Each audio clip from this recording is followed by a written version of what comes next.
All right, let's do this. How are you, what the fuckers, what the fuck buddies, what the fucksters, what the fuckadelics? How's it going?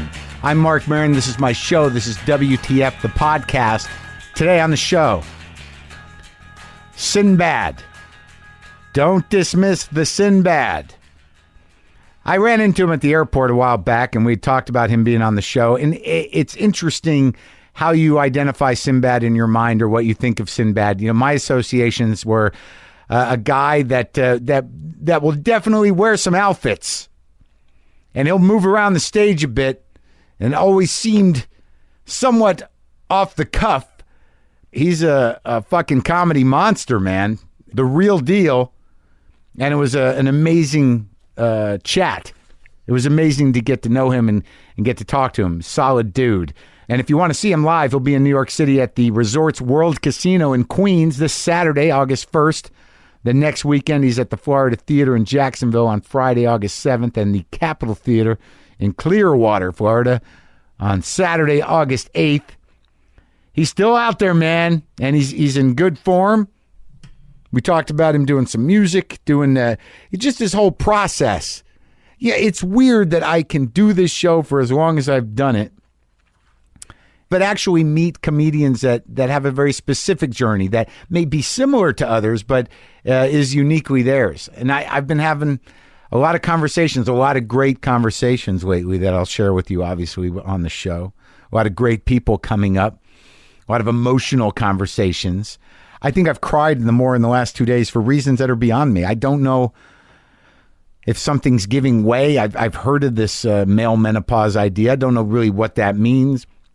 I know that I've been very emotionally close to the surface, but I was talking to a woman in here, and she was just telling me her story. It wasn't even necessarily that emotional. Maybe it was emotional, but I was listening to it, and I'm just squirting out tears, and to the point where she had to stop and take notice of it. What is going on? These are not sadness tears. I don't know how to explain it. But I think it's a good thing. I'm not afraid of squirting out a few tears appropriately. An emotional response to a visceral stimuli in the form of a story that someone is sharing with me. I feel it. I feel these transitions. I feel the emotion of it. I guess I'm sort of, I don't know if I'm starved for it or if it's just because I'm connected or empathetic in that moment. But man, it overwhelms me. It overwhelms me. It's just like weird moments I'm finding extremely touching. Some dude, just an hour ago, some homeless dude eating a slice of pizza outdoors, sitting there. I'm putting a quarter in my meter. He goes, "Hey, you got a cigarette?" I go, "I don't smoke." He goes, "Yeah, not many of them do anymore." And I don't know how he was separating us. You know, I don't know how I became a them, and I'm not sure where he thought he was from, but not many of them, me being one of them, smoke. And I said, yeah, I gave it up, man. I used to. He goes, "Good for you. Save you $5 a day." Not the health thing, but the money thing. And I understood that. But I laughed in that weird laugh that you laugh when you acknowledge you're having a moment with somebody that is kind of awkward, but nonetheless a human moment. But you want to somehow close that moment up in a nice way. So you're like, "Hey, yeah, man," and you walk off. And I felt a little bit of emotion. My brother's here. My real brother is here. Whew, boy, that's something, isn't it? Isn't it weird? Isn't it weird, people? I'm a 51-year-old man, 52 in September. My brother is 49, almost 50 years old. We're a couple of middle-aged men sitting there. Who the fuck ever thought that would happen? And it's weird when you don't see your brother much, which I don't, and he shows up. It's like I can barely identify the dynamic sometimes, but it's the exact same dynamic. There's that, at any moment it can just crumble into a competitive nightmare of misunderstanding and defensiveness. And then we have to, work through it. And one of us will cry a little bit and be like, "I'm just happy you're here. And, it's good to see you." It's like, oh God, such an intense family I come from. Just emotions right on the surface at all times, except for my mother, who is perpetually, I think, 14 years old emotionally. That's what I'm living with. Before I forget, I have a few dates coming up in the UK and in Ireland. Wednesday, September 2nd, Vickers Street, Dublin, Ireland. Thursday, September 3rd at the Queen Elizabeth Hall in London, England. And Friday, September 4th, Queen Elizabeth Hall in London, England. You can go to WTFpod.com/calendar for those links to those tickets. Come on, I haven't been there in years. I don't think I've ever been to Dublin ever. Very exciting. Also, I don't want to forget this because I haven't really mentioned it, but I'll be at Podcast Movement. Yes, I will be at Podcast Movement in Fort Worth, Texas, with Aisha Tyler, Roman Mars. So if you know what that is, you can go to podcastmovement.com. It is in Fort Worth, Texas, and I will be there. I will be speaking on the 2nd, on August 2nd. I believe I'm filling in for Glenn Beck. So, yeah, that's going to surprise some of his fans if they don't know I'm coming. What are you going to do? Huh? What are you going to do? I didn't know that I was filling in. 10 o'clock on Sunday, August 2nd. I am in conversation with Adam Sachs of Midroll Media at Podcast Movement. You can go to podcastmovement.com for tickets if you're in that area, if you're in Texas. Yeah, or you want to come to Texas on short notice. All right, so that's what's going on. There's a couple of things happening. I'm going to New York. I'm going to appear on the Charlie Rose Show. Charlie Rose is going to interview me, and I'm very excited about it. I'm a little nervous. He's like the real deal. I'll be taking mental notes while he's talking to me.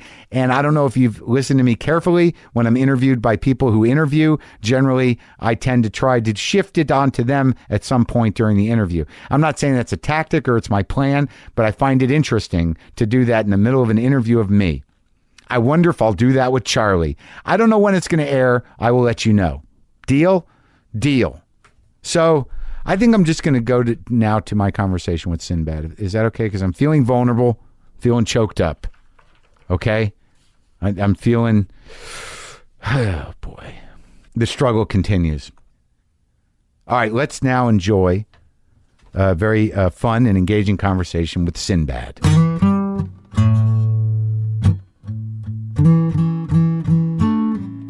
Yeah, my daughter started doing a podcast, man. Oh, she started doing one? Yeah, man. She's a singing musician. They asked her over at the guys over at Levity, man, asked her to do this podcast. She started doing music. I took her on the road. I said, look, I put everything in the backpack because I'm a tech freak. Yeah. So all the equipment, so let's do some test runs. So she really, man, she was good at it, man. Doing interviews and, and keeping them flow and all that shit she talked works for her on the podcast. So what does she talk about? She talked about pop culture, music. Like, what's her name? Paige Bryan. It's called Keeping It PC. I was impressed, man. Yeah? You didn't know she had it in her or what? No, I knew she had it, but I didn't know she would do it. How old is she? She's 29 now. Okay. And she just took to like duck to water. I was like, damn, girl. How many kids you got? 3. Yeah? Yep. She the oldest? She is she's the oldest one. My son is 26. My other daughter's 20. And are they all in show business? My son just finished film school. He's a hell of a filmmaker. Really? But he's a Renaissance man. He went to school for audio engineering. He can rap. He played piano.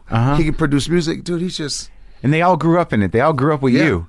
I grew up with the thing, man. They weren't going to work 9 to 5. I knew that. Do you come from a big family? 6 of us. Wow. 6 kids. 6 kids. Where'd you grow up? Michigan, man.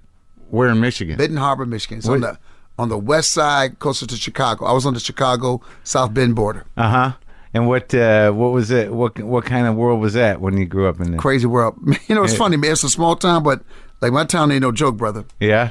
Yeah, so I think everything that I am, everything I became as far as comedy-wise, is what from being there. Yeah? From being a kid in the Midwest, man. I can't pay for that enough. Well, like what? In what way? Like what was it? Everybody was working. My dad worked. We worked factories. You know, we had big dreams. Did he? Oh, my dad was working in factories. My dad was a preacher. He worked 2 or 3 jobs. Did he come to preaching later? As a kid, man, he was kind of tossed away by his mother. She gave away all the boys and girls. Gave him away? She got remarried. Like puppies, because the new man didn't want them. Oh, how the hell does that happen? My dad like puppies. Dude, like it was nothing. And then my dad to relatives though? No. To anybody? Anybody. Here's a kid in the neighborhood. Yeah. And so I can probably just not down the street maybe. And woman said, I'll take him. Really? Yeah. Did you know that woman? Yeah, she was not a nice woman. I think she thought my dad was going to work for her through her old age. Take care of her. Yeah, didn't work out. No. So your grandmother just gave him away. Yep. And then when did he start preaching? That was like in his 20s when he's ready to become a wrestler. My dad did all this kind of stuff. That's hilarious. He was ready to wrestle, and then he said God called him to preach. And he became this dude. He wanted to play to bigger audiences. Yeah, he was ready to wrestle. You know, this is Elkhart, Indiana area, brother. This is the home of the Bruiser, the Crusher. Yeah, yeah. You know, Prince Pull and all that stuff. Thomas. So when he became that man, I don't know how he became this man with no skills at being a father. Was a great father, a great man. Was one of the most respected cats, but he never judged anyone. Yeah. Now I see pimps, hustlers, doctors, lawyers. I saw everything in my house. So I didn't see the difference because I found everybody had problems. I didn't see the difference in people because they had money. Yeah. Or not money. Right. Because they all were jacked up. Right. And, and my dad was like probably the most honest man and one of the hardest working men, but he didn't take no mess. He was that breed between he didn't take no mess, but he'd give you a chance to straighten your stuff out. Really, a reasonable dude. Give you, but practical. But I ain't playing with you, man. You got a little time. To figure it out. A little time, figure this out. Right there. You figure this out. I'll be back in 15 minutes. You figure this out. So you saw pimps and all kinds of people. Yeah, at the house. They all came to my dad constantly. They all came to my dad when they needed counseling, when they needed to help, or somebody was in trouble, or somebody had a kid in jail, or somebody was sick. He was the man. Oh yeah, he was the cat that could make things happen. Did he have a church? Yeah. How big the congregation? You remember? Good sized church. It wasn't like these mega churches. Yeah. I don't think my dad. No, that didn't exist. I look at him. I don't think he wanted a mega church. I think when he got older, he saw these mega churches like maybe I could have done more. I said, no, man, because everybody in your church knew you. His church, everybody knew him. He was the cat. He was the dude that would come to your house. He was the one that if your kid was in trouble, he goes. His word was strong. So if my dad spoke up for somebody, it meant something. You know. Right. So he was a respected community leader. Yeah. And did any of your siblings go into the church? No. Huh. After seeing that, I said, I'm doing this. Really? You didn't think it didn't look like a No, I was like this because, man, people are hard to deal with. Yeah. Man, when you're a man, people, congregations, and especially things like if you're that guy, you got to take that. Yeah, I know, man. Are you awake? And I'm crazy. I'll leave you in jail. So, yeah. But I think all of us were influenced by what he was as a man, him and my mother. So we're all influenced by that. So did you see him preach? Oh yeah, all the time. So is he a good performer? He was the best. Yeah. Best, man. Funny. Yeah. Sing, did everything. Yeah. Like was it? Played basketball till he was 60. Really? My dude, he was a Renaissance.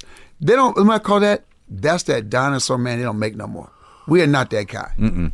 We are not. No, we were just talking about not fixing our roof. We're like the 70s hippies, dropout, Black Panthers. Yeah. We became that next generation. Yeah. It's different. It's different because we still out hustle kids younger than us. Because we look at I look at young comics. Mm-hmm. I said, I don't even know how to hustle. They think they're hustling. I like how everybody goes, man, I'm grinding. Dude, that's just a word. Yeah. They don't mean nothing to me, man. I'm on the grind. I said, not really. You don't know what it's like to be going to comedy clubs with 5 guys in the car. That's right. And just rolling. Yeah. No car, no plane, ain't no hotel. Yeah. Comedy condo. Right. I said, y'all don't grind. Well, that I think that idea of what you came up with and me maybe just a little later was this idea of, this is a job.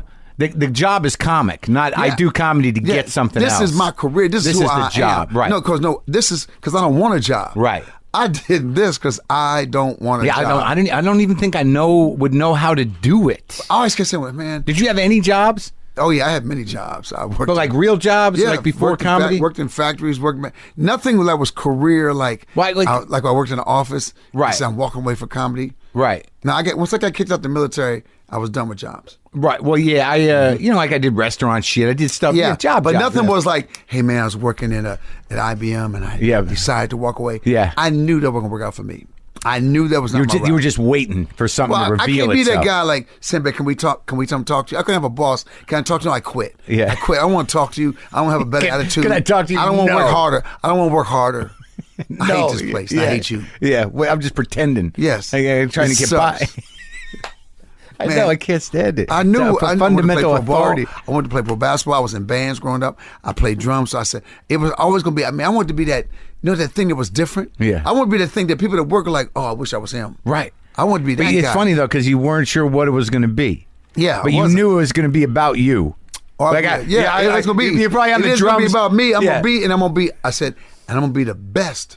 Right. So there was But when you were drumming, were you like they can't see me? No, I said, man, I should play guitar.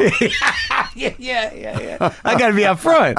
The guy with the guitar. That's why I picked up guitar 5 years ago. Yeah. So now I play guitar. I was at guitar camp with my kids. Oh, really? So I went to guitar camp, so I learned how to play bass. I said, man, and I'm playing trombone and trumpet now. I'm talk box and keyboard. I said, plus I have ADD, so I can't play one instrument. Right. I got to play 9. Sure, but you do pretty good with them? Yeah, man. Music comes to me. So, well, that's a gift. Like music, I love music. I love playing guitar. More important than comedy. I think music is more important. Dude, I used to... It's magic. My it's thing magic. Is comedy and music are cousins. I always wanted to open for bands. I never wanted to work. I didn't even want to work with other comics. I wanted to work with bands. Did you do some of that? Yeah. You did a lot of it, right? That's how my career... Dude, I would show up at venues that had a band, and I would wait outside and say, look, man, if you need somebody to kill time, I'm a comedian. Really? And they would leave me outside. And then they go, comedian, come in here. Go get the guy. The band's there, so they go get him, put him on the mic. Dude, I live for that. All right, so let's track it. Where do you figure into the 6 kids? In the middle? Second. You're second. Yeah. So you're almost the oldest. Yeah. Is everybody still around? Everybody's still around. That's nice. I think my older brother, he lives not too far from here. Oh, really? He's like Eagle Rock, man. So he's That's not too right far. there. He's not too far from here. What's his racket? My brother was classical pianist. Really? Summa cum laude, straight A student. My brother was like, so when I went to school, they go, oh, you're Michael's little brother. I said, oh, no, it's not that kind of party. I'm the one that I'm the one that makes the parents real. Yeah. So he was a musician. So now he does business and finance stuff. But you know what? My brother should be playing piano. So I said, man, why don't you? He should be playing. Isn't that weird when he should be teaching piano. He should be working piano music therapy. He's the best heart in the world. He's the most patient dude that ever lived. Does he lose the love for the music or what? No, I just think you think you have to go do this job. Again with the job. Yeah, you think you have to get a job. I said, man, go back and do music, man. But maybe he's making some money with the job. Well, it's no, because you're not making crazy money, because it's California. Yeah. Man, unless you do, this is the weirdest place. Either you're making a little bit of money or a lot of money. Yeah. There's no in-between money. No. There's no room for them. No. All right, so you're the second oldest. What's the breakdown? It's 4 boys. Oh. So me, my brother, older brother, me, my 2 other brothers, and my sisters. When did you start entertaining? When did you went to the middle? 83. That's when you started doing comedy. Yeah. But before that, what were you doing? You were in the playing basketball. I played college basketball. You did? Yep. And then were you good? I was good, man. I had problems in University of Denver. Probably was the worst 4 years of my life. Fucking Denver. Yeah, it was the worst. Why? Why was it so bad? Picked the wrong school. You know what? But it was all part of the education. I call it the voyage of Sinbad. Places I was at, I was not supposed to be at. Think about it. I got recruited to the Air Force Academy. Popovich was at the Air Force Academy. I turned down the Air Force Academy because I didn't want to cut my afro off. So then I ended up joining the military. So you got your afro. So this was a black power thing. Dude, this was like I'm not going to the Air Force again. I can't cut the fro. I can't spend this. This is the hottest time in the 70s, and I'm gonna have a no fro. No fro. Oh, you had your priorities. I can't be that dude. Oh, I had an afro pick. Stayed in my hair. Yeah. Stayed in my hair. So you had an issue with Denver, and what was the problem in Denver? It was, you know what? We a lot of us came out there, and who's us? The coach, my guys I played with, man, and it was just a bad experience. Racism was still hard. It's a little white Colorado. It's still hard now, isn't it? It's hard. But you know, it's not near what it was before. But we see it. Look, you watch the news, you read the papers, you see what's happening. That's an old vanguard that has to die. I always said, I wish I could see what this world's gonna be like when the generation before me dies and my generation dies. Right. Because even when we talk to our kids about racism, you can be as militant as you want. They're like, Dad, the world's changed. I said, they have no concept of what you went through. That's why racism throws them off. Like, wow, you see what happened? I said, it's not dead. Yeah, it's not as big as it was, but they have no clue. They didn't. They read about civil rights. They read about things, but they didn't go through it. Well, I think that's sort of the complaint of the generation for a lot of reasons. Yeah, not just sort of like with the internet, they don't know that we had answering machines. Before that, there was no answering machine. Yeah. Somebody had to call you. Yeah. Yo, man, Bob's, I'm trying to find you. Yeah, that was it. I'm here. Okay, that's it. Yeah. Well, I think it's I don't want to trivialize anything, but I think that their experience is limited to just pictures. It's instant gratification. Instant text message. I said, look, man, if we had it, we'd done the same thing, but I thank God we didn't. We'd have never had the music we had. Or we wouldn't spend time with people the way we do. Oh, what happens is, we call it social media now. Yeah. No, dude, we were social. That's right. Exactly. Social media. That's right. We were social. Yeah. Y'all are the least social. I don't even know why they call it social media. No one talks to each other. You dog each other. Yeah. I hate you. I saw you. She fell on stage. Dude, they can't wait. Yeah. They go in. I call them keyboard gangsters. Yeah. They can't wait to go in, you little gutless cowards behind the keyboard. Yeah. So, all right, so you go to Denver and it's still racist. It's bad. And it was the college school was you know what? It just was what it was. And me and my guys I played ball with, we talked about it. Some of the guys that really affected it, I was lucky because I got this. But what, you were benched or what? Remember that time back in 1974. That's when you were in college. Yeah. At any given time, you didn't have 3 black players on the floor. Right. If there was two black players on the floor, and the third one was coming in, one of us was coming out. Yeah. So we both run to the bench. Well, why was that? Because they didn't want to be outshined? No, the world wasn't ready to see. They just weren't ready to see it. The blackening of college basketball. Remember, these were sports that were still kind of white sports. We were in there, but being a black point guard, we weren't supposed to be quarterbacks. Right. We weren't supposed to be point guards because we're not smart enough to bring the ball up court. So, dude, it was stupid stuff when you look at it. Yeah. And what did you experience there? And the kids, oh God, the rich kids, it was called the Harvard of the West, the way rich kids would talk. Yeah. And dude, you just want to man, I'm about to slap you, I think. You can't say that to me. They touch your braids, my hair was braided. What's that feel like? Post-fro, you were braided? Me, man. Yeah, dude. What's wrong with you? You just want to touch your head? Yeah. And then also, I was going through my thing, trying to find myself and who I was. And, so that was, you're playing ball. And now, how'd you end up in the military? Was that the next thing? I was at home. I came home. You quit college? I quit college last year with like 6-7 months left. Out of anger or what? Or just because I'm out. I said, I don't want nothing from the man. I don't want this school to ever say I went here. Right. So I threw my books in the air and made this big statement. Then I realized, I ain't got nowhere to go. Yeah. So and no one gives a shit about you. And nobody saw it. And I can't pick the books back up. Right. So I was drama back then already. Mm-hmm. So, but I said, I'm going to be famous. It's okay. I said, they'll discover me somewhere. Yeah, somehow. So I you're come the home, guy that threw the books up man, in the air. Yeah, dude, I threw the books in the air, man. And they had to sit at the bus stop and go, man, I should have thought that move out. I should have really, I needed more of an audience. Go get that. I needed to so people could talk about, I remember the time that dude threw the book in the air. So when I got famous, they could say, he threw his books in the air. Yeah, that was a statement. Yeah, he made a statement. It was deep. No one was looking, man. No, but you can't stay in my room, Sinbad. Yeah. I appreciate what you did. And I found out it's bold. A lot of times you do stuff that's bold, and people look at you like, hey man, that was cool. Yeah, but you can't stay with me. Yeah, but you gotta get off my yard. Yeah, but it does. It makes you stronger. Yeah, sure it does. So I go home. I'm in the basement. My dad's house. My mom. I'm in the basement. My dad comes down. Oh, he's gonna. And I think we're gonna go at it. But this is how my dad is. My dad goes, look, hey man, let's blame everything on that coach. Let's blame everything on everybody else. Yeah. He said, what you do with this from this moment on, it's your fault. Right. Wow. And I didn't want the responsibility speech. I really have the anger speech. And I said like this, man, I wasn't ready for this. Yeah. Yes. And I started reading all these books on positive thinking, the power of positive thinking, Norman Vincent Peale, Magic stuff. of Believing. Yeah. Stuff that's still, right. The whole philosophy has not changed. Right. What, the bullshit what the mind philosophy? can do. No, what the mind can do. Okay. To me, it's never been bullshit because we can be anything we want to be. Mm-hmm. And once you decide to make a turn, how many people have you said, man, well, look at your life. I'm tired of this. I'm doing something else. Yeah. Sometimes out of anger, we make a turn. We even know we're making a turn. You just did something. You know where that becomes a problem? When? With comedy. If you get far enough down the road, you're like, fuck this. I can't do anything else. No, but you know what you can do? What? You say, I'm going to do it a different way. Sure. So you don't quit doing it. That's right. So you don't quit doing it. You go like this. You know what? Gonna grow. Like Richard Pryor on stage in Vegas. He was a clean comic. He said he did Cosby better than Cosby. And he's standing on stage in Vegas. And he's looking at the audience. He says, what the fuck?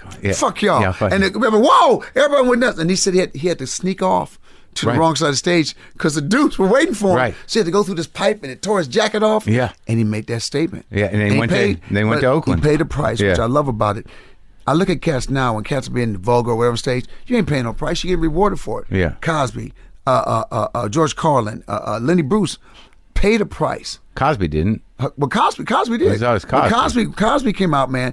His first review that said about Cosby, he was this angry black man. He said, really? His first review, dude, I was just talking. So he said, okay, I got something for you. Yeah. He started doing stuff. They couldn't touch him. It couldn't touch what he was doing. Yeah. You know, and I look at what he did. Everybody, this is funny. Cats act like he was not as deep as Richard. Right. I said, please, man. Cos was one of the most militant cats I ever met. He was one of the smartest guys I ever met. But he was not what people thought because of the way he did comedy. Well, he was because he knew the game and he worked within it. So how are you feeling about yesterday with that news? Man, you know what, I can't even comprehend my right, because I know him. You know, when you know somebody, when you know somebody and not just know somebody, but all the stuff he did, colleges, giving $20 million to college and I know, do all the things he did. I can't throw that, dude. I can't negate that. I can't. It's hard, right? What he did for me, I can't. I can't negate that. Well, man. I talked to a guy because I have. Like, my experience with Bill Cosby's work is relatively new. Yeah. Like, I knew of him, but I was a Richard guy, and I didn't grow up black. You know, you have the familiarity. Both of them. Right. But I had that experience 5-6 years ago where I watched Cosby himself, and I'm like, this dude was real. Yeah, right. Yeah. And then I go back and I listen to, you know, I knew he was great, but I didn't know why. And the reasons, like, he decided what was funny. Yeah. He's going to sit down. Thank you. I'm going to sit. That's right. I'm going to sit and you're going to wait. And you're going to wait for me to get to the punchline. Bill said, don't be scared of silence. Right. He could go for 7 minutes with no laughter. All of a sudden, boom, boom, boom, boom. I said, who does that? There's not a person, there's not a young person. So the challenge becomes, you know, as somebody who, you know, grew up with him and respects him, like, you got to separate now. You got Bill Cosby, the comic you love, and Bill Cosby, the guy who raped women. And you're like, man, whoa, it just, it's awful. dude, I can't even say it. I can't say it. I don't even, and the thing is, but all these young comics, Oswald Patton said something once. He said, we all knew it. Liar. I'm just saying it's right here. Liar.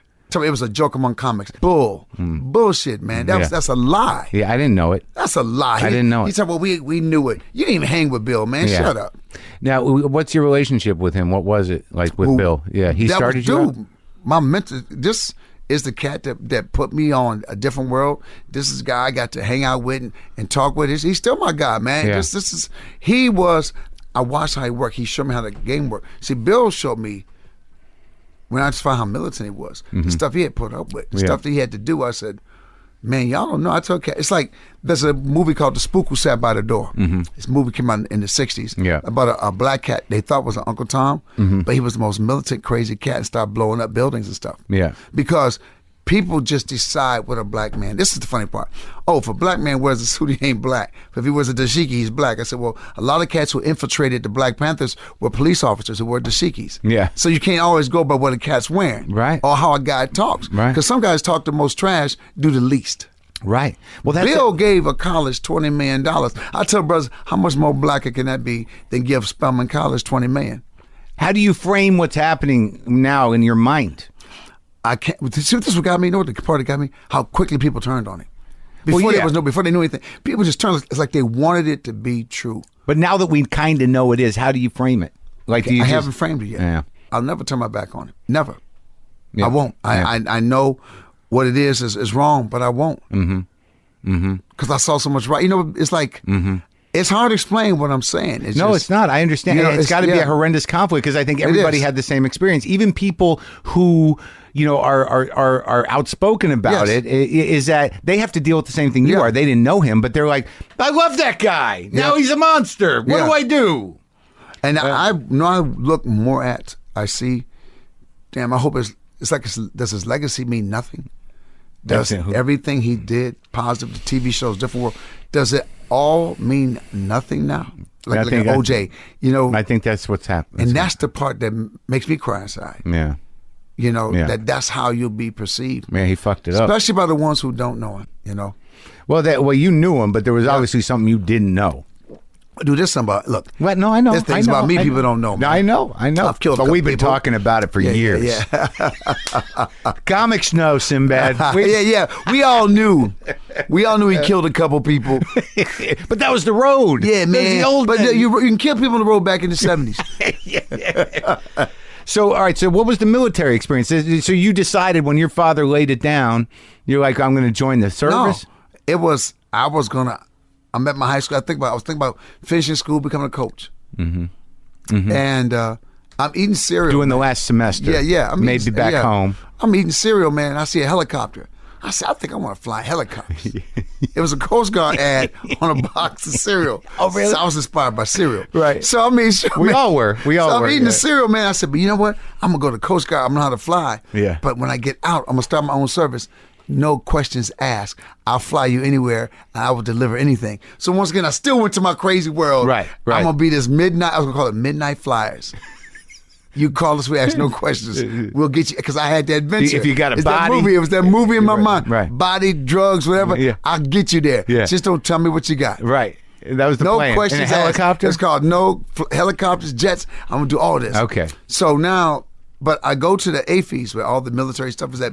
AFES is for Marines, Army, Coast Guard. And the guy goes, Air Force dude. I was like, man, why you want to fly in the Coast Guard? If you want to fly, you should be with the flyers. Yeah. I said, yeah. Yeah. I said, man, but I can't be a pilot till I finish college. No, man. We'll send you to college. The lie. Yeah. We'll send you to college. Yeah. Really, man? Yeah. Finish basic training. We'll send you to college to fly. Basic training. That's the deal. Yeah, man. I'm joining the Air Force. Yeah. So I joined the Air Force, man. I go to Air Force, man. I realize, oh, God, I have so messed up. I have jacked up. I'm the first week of basic training. I got to get thrown out now. That quickly? That quickly. What happened? First day we got everybody screaming, get out, bus! Everybody shout, everybody shout. All this hollering. Yeah. And know what messed me up? It wasn't the hollering. Yeah. It was the younger cats. Because remember, I was like 21. So you got kids 18, 19. Yeah. Dude, they were like, they were crying. I said, are you crying? Wait, are you crying? All they're doing is hollering to get off the bus. This ain't real. Yeah. This ain't real, man. We just look, man. I'm like, I'm out. I was going to walk off the base. But then you would have been AWOL, right? I figured it's only been a day here. Right. And let it go. Yeah. That's my mind. Right. So I found out you have to dumb it down for the dumbest person. So you go in the first day, pick up your pencils. Do not pick up the pencils till we say pick up the pencils. Pick them up with your right or left hand. Already, Cass would pick up the pencils, messing up. I said, so he gets mad at us. I said, I can't get jacked up because of dumb cats. Right. I gotta get out. So now, we're in basic training, you're in your squadron. Yeah. I said, I'm gonna be that guy. I'm gonna be everybody's friend. I'm gonna be the funny dude. Yeah. I want no responsibility. I don't know how Tech Sergeant Parks knew. He called me in his office. He said, you're a little older than the rest of the cats. I need you to be my dorm chief. No, sir. Don't put me in charge, sir. He said, I'm not asking you. Yeah. I said, I can't be in charge of these people because they're going to hate me now. I want to have fun. I want to be the fun dude. I'm the fun dude. So he knew that I was going to be the one. I don't know how he knew. He's taking you down. So, dude, he put me in charge. He was inside. He was punching you from the inside. So I had to be in charge of my guys, man. But I got some of the guys still. I got some of the guys still. But when the 6 weeks are over, you kind of hang out. You got a couple of days downtime. Now they find how crazy I'm. They're like, oh, man, I wish you wasn't the dorm chief. Man, you so damn cool. I said, I know. But y'all were crying. I can't think of my bed. I said, man, I had to deal with all that crap. Yeah. And then how'd you get kicked out? So, I mean, I'm a boom operator. I would feel airplanes in the air.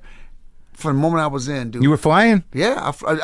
I was a boom. I flew. You were in the plane, but you had to run this. I was in the back of the plane flying the boom down, but I learned to fly. I was in Wichita, Kansas. What, you flew the thing to the hole in the other plane? Yeah. The nozzle? Yeah, man. That was your thing? That was my Up thing. in the air? Yep. I was good at it. But Hand-eye coordination, basketball, bro. Did you do it, but you didn't see any action, right? Oh, no. I came in right after Vietnam. So what happens is, I'm crazy, man. I'm growing an afro. I use a stocking cap to keep it small. Yeah. I'm not saluting officers. I'm wearing the wrong outfits. On I purpose. impersonated officers. I had captain's bars. Yeah. I just want to see what it feel like to be a captain. And you got in trouble for that I got busted, man. I had no strike. They took everything, dude. But no one got me kicked out. What? There was an Air Force talent show. That's how I became a comedian. Yeah. That's why I always will thank the military. Tops in Blue. Look it up. They performed at Super Bowls. It was the Oscars of the military. Uh-huh. And I was like, I saw the comedian. I said, I'm winning that next year. Yeah. I'm winning. I ran out with an epiphany. I told my friends, I'm winning that. They go, man, you funny. You ain't that damn funny. Right. I said, no, I'm funny. And then it was at the recreation center. I would hang around the recreation center, and they did plays. Uh-huh. And I started doing plays. I did One Flew Over Cuckoo's Nest.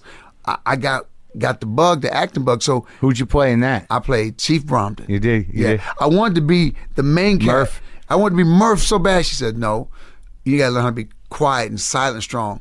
I said, I don't want to be the Indian. So you started crying. I was crying. She said, well, if you don't, you won't be in the play. Yeah. But she knew, like I say, sometimes people know better. How'd you do? Oh, we killed it, man. We killed it. I got down, bro. So what, this is like 75? Yeah, this is 78 after college, 4 years of college. Okay. So this is 78. So now 79, you got to wait. 79. You got to wait a year before you're going to do the contest? Oh, yeah. So a year goes by. I'm doing plays and stuff. Contest comes.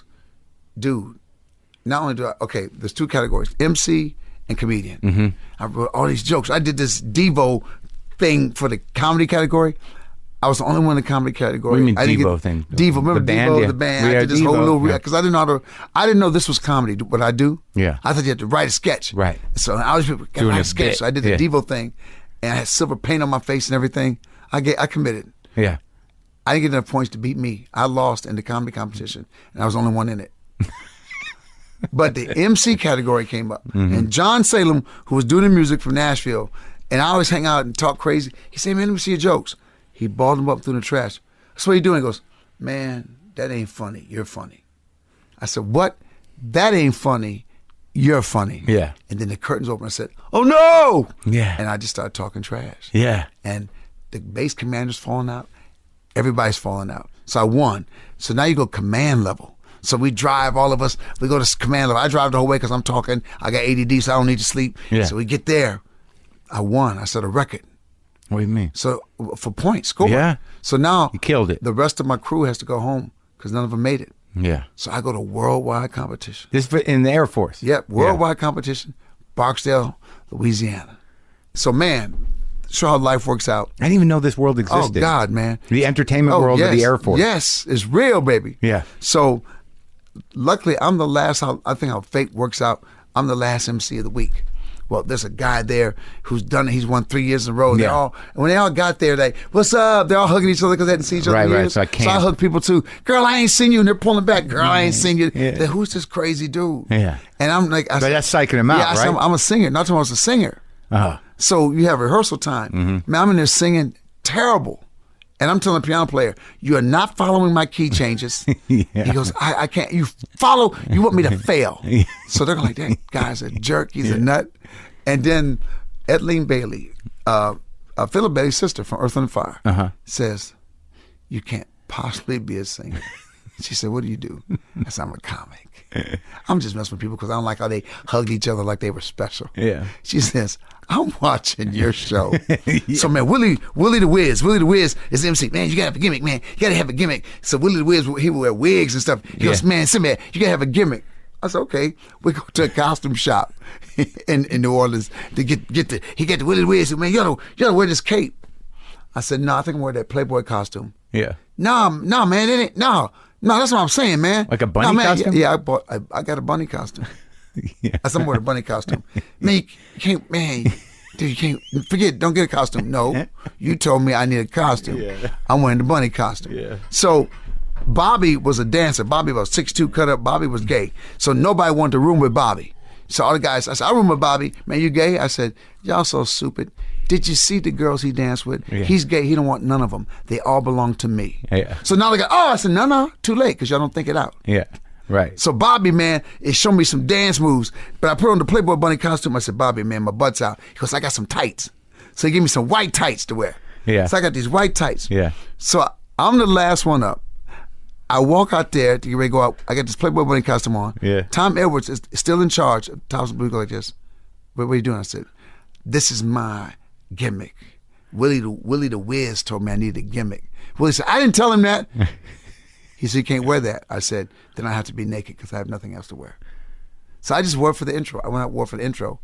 Man, and I did a whole thing about being a male Playboy bunny, how we're sexually exploited. Yeah. Dude, they fell out. Yeah. But the guy in charge, when I saw that show the year before, he was sitting in the bar at the NCO club. I ran in. I said, "Man, how do you win the MC category?" He goes, "What? How do you win?" He said, he wrote it on a piece of paper. Say the name of the act, say what category you're in, tell some couple jokes, say the name of the act, and get the F off the stage. Yeah.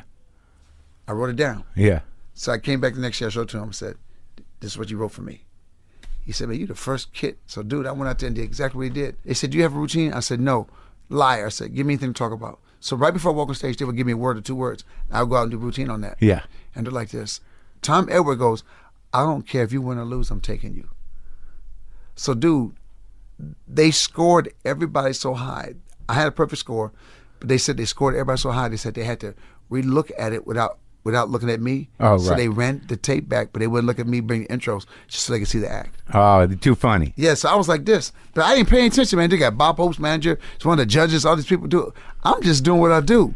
It's funny because years ago, Norm Macdonald was in here. Wow. And he's great. And he told a story about you two working together, I think, in Vegas or somewhere. I don't know. It might have been a double bill. He might have been opening for you. And he said before the show, you guys went and you need to buy socks or something. Remember that. You do? It was socks, dude. It was socks. he said he went up there and just ate shit, got nothing. And you went out there and you said, you know how hard it is to buy socks? And just killed for like... That was always the thing then. My whole life has always been, I see stories. You know what? I read but it happens impulsively. It's reactive. It's just, like, I see pictures, man. I actually see it. But when you get on stage, like the difference between having an actor wearing a silver face is that, when you on stage with nothing but your wits, your natural reaction when you're cornered like that, it's almost like you're cornering yourself. And you got to be funny. And I relive. I'll write on a piece of paper. Talk about riding my bike. That's how I write my routine. Talk about riding. But you remember what's funny about it. I remember riding, and then I remember other people riding, and then you tweak it. Yeah. The whole thing is I lied well. All those things that got me in trouble growing up made me a great comic. Well, how'd you get kicked out of the service? Oh, last and final straw. I come back. I win. I'm at Worldwide. I'm gonna. You're going back? No. I'm coming back to the base. No, I was going to travel with them. Right.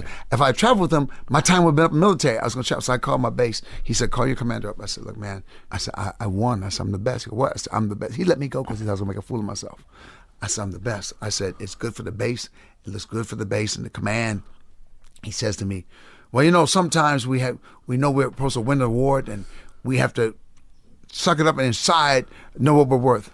I said, why don't you suck up then if somebody says you can be a general and they don't let you be a general? Why don't you suck that up? He said that.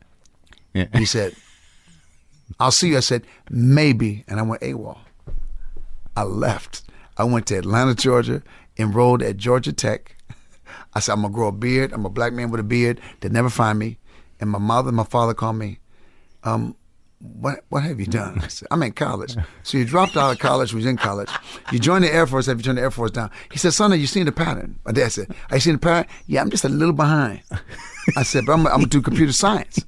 He's like this, I need you, I've never asked you to do, would you please go back for your mother? Oh, back to the military? I said, man, I got to figure it out this time. Yeah. He said, just please, no more schemes. Man, so I go back to the base, man. I got this beard.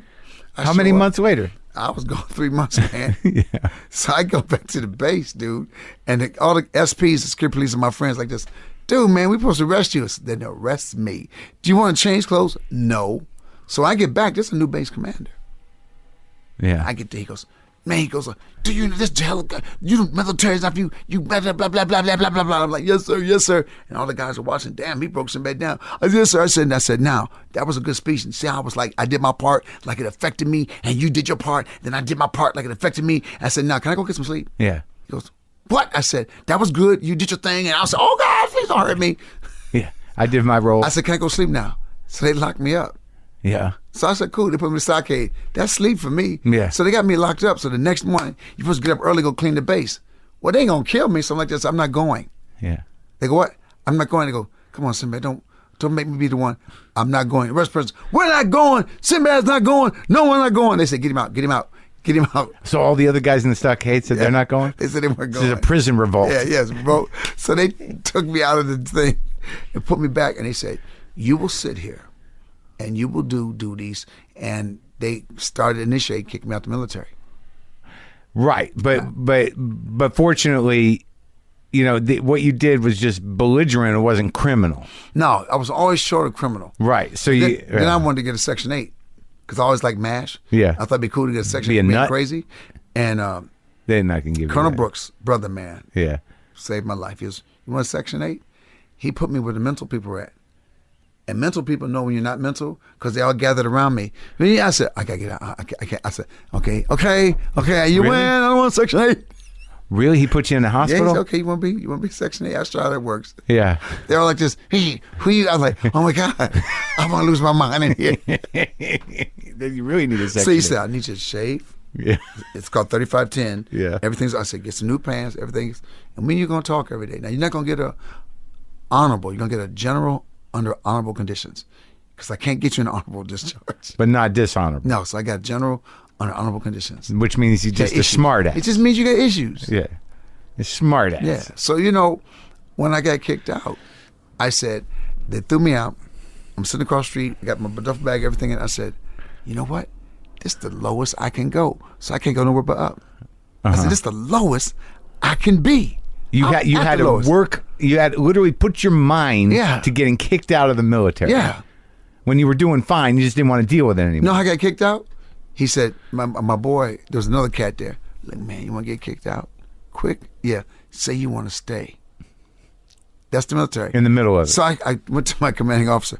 I just seen the error in my ways. I think I'd like to stay and go to school, become an officer. My paperwork was through in 3 days. Yeah. They kicked me out in 3 days. Because you could have made a stink about it in a way. No, they were like this. They thought I wanted to stay. Right. So they thought they could hurt me. Right. By kicking me out. Right. Oh, really? I said, I really want to be an officer.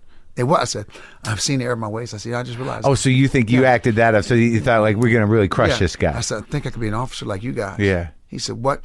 And I want to fly. I said, so I like to, we could work this out where I could work harder. Man, my paperwork was through in 3 days. That's hilarious. So then you do that, and what'd your father say after all that bullshit? Oh, I just couldn't go home. I was like, oh, really? I said, I'll be home when I can buy your house. Mm-hmm. I said, I'm a comedian. He goes, you're what? I'm a comedian. He said, so is this a hobby? Right. Because I would call home, I'm a comedian. Could you send me $25? My parents just stopped saying that like last year. Yeah, they don't know. They're scared. They're worried. Look, to be an entertainer, especially talking about in the 70s and 80s when there was no HBO, how do you make it out of a small town Midwest? I said, Dad, well, Bill Cosby was somebody's son. He goes, yeah, but you're not Bill Cosby. I said, and that's what his mother probably said to him when he said he was somebody else. Yeah. So I ended up going out. I would just show up at places. A comic. I would show up at the rock club, at the music clubs. No, I would show up. Comedy clubs. I would show up. I would call first and say I had a name for a guy who was my manager. Yeah. So I would call like I was my manager, and they said we can't book him. Then I would show up and say my manager said I was booked here, and they go like, no, we told your manager no. I go like, oh man, it's the third time this week. And they go, well, look, man, you can go up and do 3 minutes, but I knew if I did 3 minutes and I killed, I get a place to stay, maybe some food. Really? So what were these clubs? This is before the... Everywhere. John Cocker's Club, Giggles, comedy clubs, Nashville, everywhere. I was just showing up at Where were you clubs. living? Nowhere. I'd ride the bus. Really? Yeah. Just had a bag of shit? I had a bag of shit and ride the bus. And you get on payphones at bus stations and do this manager scheme? Yeah. The hustle? Yeah. Huh. And that's how it started. I had a little list of where comedy clubs were at. And this was before the boom, right before or right at the same... And right then about. I went to Kansas City. I got kicked out of the military in Wichita. And I saw this comedy club in Kansas City. My brothers live in Kansas City. But these aren't black clubs. No, there were no black clubs. There were no black clubs then.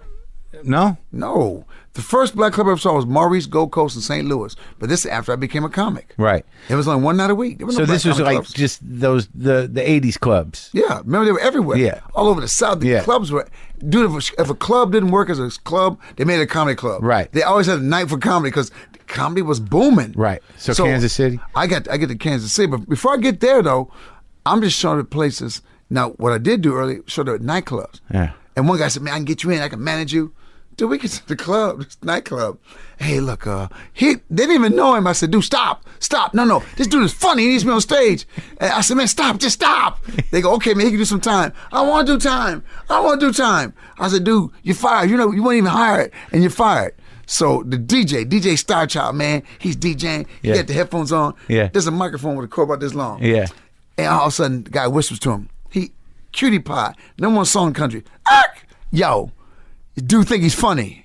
Y'all want to hear him? Hell no! I said, oh, Jesus Christ. Here comes Sebastian. I said, my name is Sinbad. Sebastian. So I get up on the mic. Yeah. Hey, how y'all doing? We're doing good till you got here. Yeah. And then the girl said, get off the mic. I said, Don't worry, anybody dancing with you anyway. Some said duck, and a Cavassier bottle flew by my head. I said, thank you very much. And I left the DJ booth, but I went out the wrong door. I thought it was the door to get out. Yeah. It was the door to where the alcohol was. Yeah. I just sat down the alcohol, said, I'm not coming out this door again. I'm staying here till the club closes. I sat there from midnight to 3 in the morning, and the waitress come in. Do you want anything? No, I'll just sit here. And, Mr. Comedian, we know you in there, man. Come on out, Mr. Comedian, man. I was like, I'm not coming out. So, dude, those are the kind of places I played. When I saw a comedy club, people were sitting down and listening. I said, people sit down and listen to comedy? Yeah. Dude, that was such a foreign concept to me. So I get to this comedy club. My car broke down 3 times. 3 times. Were you 3 different booked? weeks. No. I found when open mic night was. Right. So I get there finally. I catch the bus. I said, forget my car. I got to Empire, Kansas. The car broke down. I jumped on the bus. I ain't turning around. What kind of car was that? It was I got a Saab. I had just bought a Should have made it. Saab. Right? No good? The guy sold me a piece of crap Saab. Yeah. The glue on the headline, so it was falling on my face while I was driving. Yeah. So I put pins up to hold it up. Yeah. I thought I was cool. Yeah. I thought I had this cool No, Saab. you didn't. No. You did? It stayed at Empire. I never went back to get it. I left. You just left it. I left it there, man. So you get to Kansas City. Get to Kansas City. I get to the comedy club, and all the comics are there. And I never forget my man, John Penny. And they were like, look, dude, well, you do 3 minutes, or if you can't do 3 minutes. I go, and my girlfriend was my wife now. I said, 3 minutes? I can talk. I didn't know what I was doing. What a set was or what? I didn't know that was special. I've been doing it for like 2 weeks. Yeah. And I was like, man, 3 minutes, I go forever. Yeah. So I'm like this. They let me get on stage. I took a newspaper. I remember Mort Saul used to do it. Yeah. I threw it to the audience, pick anything. And I did a routine on it. Yeah. And the club owner did this, keep going. Yeah. So I went from 3 minutes to half an hour. Yeah. He goes, and I came off stage. He booked me for that weekend. The comics didn't tell me till like 4 weeks later, we hated you. Of course. So we've been here for a year. If a year David Nastor might give you time. I didn't realize what I was doing was different. I didn't realize that. All the other guys were doing jokes. Comics were like this, man, we don't get you. Yeah. Because I would show up anywhere. And then, dude, the test was, we're at Half Moon Bay. Right, up there, Robin Williams wants to do Marinish. 15 minutes. Yeah. And I'm like, this is an idol. Yeah. This is a moment. And then 85? What is it, 89? Yeah, 85. 85. Right. So, man, all the other comics, oh, man, he's going to steal material. He's going to take our material. I was like this. Y'all don't want to work with Robin Williams. They're like this. No, man, he's a sponge. If he hears something, it becomes his. I'm like this. He can take my stuff. So they're like this. Man, so Robin, he said, he won't do 15 minutes. And he didn't. He did 45 minutes. Yeah. And then who wants to go next? I said, me. They go, why? Oh, you think you're funny? I said, dude, y'all were never my competition. He is. Him, Bill Cosby, Richard Pryor. I said, why are we competing with dudes nobody knows? Yeah. I said, somebody knows you guys. I said, and they didn't get where I was coming from. I said, if I can't stand on stage with these dudes, I'm not a comic. So Robin Williams comes on stage. I said, man, and I'm like, gush, I love you, man. He goes, they're cool. He's leaving. I started doing my thing. He stayed. Mm-hmm. Within 3 minutes, I had a standing ovation. And after he goes, man, why aren't you in L.A.? I said, Robin Williams said I should go to L.A. I said, I'm going to be all right. I was like this. I don't care if I win this competition. Robin Williams said I should go to L.A. Yeah. And did you? Huh? Right after the competition, yeah. That's when you moved down here? Yeah. 85. Yep. I went to improv first. Yeah. Wait, Bud still had it? Or no? I still had it. Yeah. And then I went to the Comedy Store. Man, I couldn't get on. I couldn't get it, man. Somebody has to we'll get somebody to sit with her. Somebody has to sit with her. Yeah. So I think it was Louis Anderson that did it. I think Louis sat with her. Yeah. So Louis did it for me. Louis said, somebody has to sit with her. And tell her this guy's good. Yeah. Oh, the system was so, crazy. Dude, remember, I was on the road. Dude, I was headlining, and people were planning vacations around me with no TV, nothing.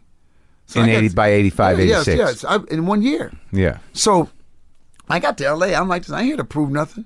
I'm funny. Right. That's why I didn't come here right away. Right. So, but the Comedy Store is its own world. So after I got through with the Comedy Store, man, you're funny. I don't understand your style. I said, don't worry, I'll never be back. And Bud Freeman offered me a deal. He goes, look, if you don't go back to the Comedy Store, you can come here, you can showcase whatever you want. No kidding. He said. Kevin Nealon said, man, that's crazy. I never Kevin Nealon. Man, that's crazy. That doesn't happen. Well, it did happen. Yeah. Happened with Jimmy Walker. Yep. Because Jimmy Walker fucked him. in his mind. Like, Jimmy Walker betrayed him. This still exists between those two guys. What? Like, I had Jimmy Walker in here, and we're talking about the Comedy Store and everything else. And that back in the 70s, there was a real tension. Dude, it was tension in the 80s. Right. You couldn't work both. Right, exactly. But like Jimmy was one of Bud's first guys from New York. Like, he knew Jimmy, and Jimmy started working at both, and they're still fucked up about it. What? Yeah. Bud Freeman said the only thing that pisses him off is that one thing. Fucking Jimmy Walker betrayed him from the 70s. He couldn't let it go? Hasn't let it go. And Jimmy knew it. It's kind of trippy, man. Wow. Because who gives a shit now? No, man. Right? I can't. Nobody remembers the address of the place anymore. It's crazy, man. So Bud said to you, like, don't work for her. No, he it wasn't like that. He said, dude, Bud said, I'll let you show. Bud let me, and Kevin Nealon was like, man, that doesn't happen, man. Well, I think like we got to make people understand that at that time, like before it became just a world of bringer shows and weird shows. I wouldn't be a comic now that bringer. Right. You got to pay to bring. That's so stupid. The reason I come to the Comedy Store, the reason you come to a comedy club is because you're supposed to have an audience. Well, they do, but there's also the bringer things. But like but the point being is that at that time it was one night. And he's a showcase. He saw 20 guys. Yes. So he basically said, I'll give you a spot anytime you want a showcase, which could be every night of the week. Yeah. And just stay exclusive. Yeah. Right. And that's how it started. But the thing is, I didn't really need Holly to do that because that's when I found Hollywood was never going to get me. I would showcase for stuff. Right. And kill. And and don't forget, these young agents were like, whoa! They went back to the agency, this guy Sinbad, and I'll never forget what she told me. They said anybody but him. And here I thought I was gonna be. Look, I thought I was gonna be the next Richard. I'm gonna be the next Bill. In my mind, I'm gonna be the next Robin Williams, Bill Murray. I'm like, and they said anybody but him, and that's my mind. What is it about me that not get? They couldn't figure out what I was. Yeah, they were so busy trying. Is he? Know it was? Is he the good? Is he militant? What is he? They couldn't figure out. Couldn't what box you in. And plus, you know what? I didn't take much junk. Well, that's it. There was the same thing that superior officer did. Yeah, I was honest, dude. You can't say stupid stuff to me. Right, honest, and also it's sort of like you knew. See, there's a weird thing is that like if you're just fundamentally incapable, of playing of taking any sort of like authority problem. Well, not even authority. If some sounds stupid, you said, dude, let me do this. I can do this. I didn't realize, even saying, hey, man, I was talking about cameras, I was talking about editing stuff. We can do it this way. They were like this. I had a point of view. They really just want you to, somebody go, man, you're funny. Oh, thank you. I know I'm funny. Right. But it's not about tripping. If you play ball, I got to know I can score. I got to know if you put the rock in my hand, I want the ball at the end of the game. Don't hobble me. Yeah, don't hobble me. Give me the ball. Yeah. So it was almost like a double-edged sword. They couldn't figure out. And then because I was clean, oh, dude, this is what happened. I got to Hollywood. They said he's clean. Then they say he's clean. He's all-American clean. Mm-hmm. He's a father. I said, y'all just killed my career. Like there was no funk about me. Right. Like there was nothing controversial. And these people who never even saw me, they were clean. Threw them off. Like I said, I hate when somebody says I'm a clean comic. No, I'm a comedian, man, because I put my stuff against anybody. Yeah. I don't care who you are. I don't care who gets in front of me, behind me. I don't care what you do. So I can do your dirty material dirtier than you. I can do your dirty material clean. I said, dude, you don't get it. And then I thought they'll get it because when I'm doing movies, I'm going to play everything. It's not going to be no limits. So they'll say there's more than one side to Sinbad. Then the movies, they wouldn't even want me for the movies. They're like, well, I don't think he'll do that. So you thought so they were projecting. Yes. They were like, no, he's his own thing. He ain't going to. And I made a mistake. I should have kept writing my own movies. Yeah. I should have. I got mad instead of just doing what I do. So what was the first big opportunity? Well, you know what it was? I can't remember. It was, I'm trying, well, the first movie was Joe Roth, man, gave me a chance to do House Guest. Mm-hmm. And I got a chance to help punch the script up and make it funny and stuff. But I think what happened is the director, his girlfriend wrote it. Yeah. And I told the crew, look, I'm not going to be doing hardly anything that's in here. Yeah, right. So the first day, I'm with Phil Hartman. I said, Phil, look at me. Just go with me, my brother. He goes, well, I said, Phil, go with me, my brother. And I could see over there, she was mouthing the words, she had a script. Yeah. And I wasn't doing that. She came on, those aren't the words. I said, I know. But I'm being funny. I said, but you'll get all the credit for it. Yeah. She goes, but you're not, so you think it's funny what you're doing? I said, oh, I know mine's funny. Yeah. But know what happens? It became kind of a fight. Right. So I really, dude, I would sit and watch the dailies, and I was worried about the dailies, and I was tired as hell because I'd be back the next morning to go shoot. One Sunday we're off. We're in Pittsburgh shooting it. Eric Sears was the editor. His daughter's, hey, and she sees me. My dad's the editor. I said, why don't you come over here? So I come in the building. I watch the edit. He's like this. He said, I see what you're doing. You don't have to come any more dailies. I got you. Oh, yeah. I was like this. He said, it's funny. I said, it's funny. He goes, dude, it's funny. I'm only sending the funny stuff. Right. I said, it's always guys like that. It was always the other cats that got me. The girl who answered the phone. The girl when I go for audition. Right. And the guy, he's like, and the girl's like this, like, oh my God, you're so funny. But you're going like, I understand you're funny. I could have played the game. I could have been like, my thing is this. I can't hide from what I am. I am what I am. That was way after you did TV and shit. Oh yeah, first TV since I got here, I did a thing called Club Med. Yeah. First we got here. Bob Giraldi is directing, who did, Beat It video. And all of us are sitting there, it's the same 5 black people for every movie. You see Arsenio Hall, it was Robert Townsend. Yeah. It was me, Mario Van Peebles. Bill Maher's in the movie with me too.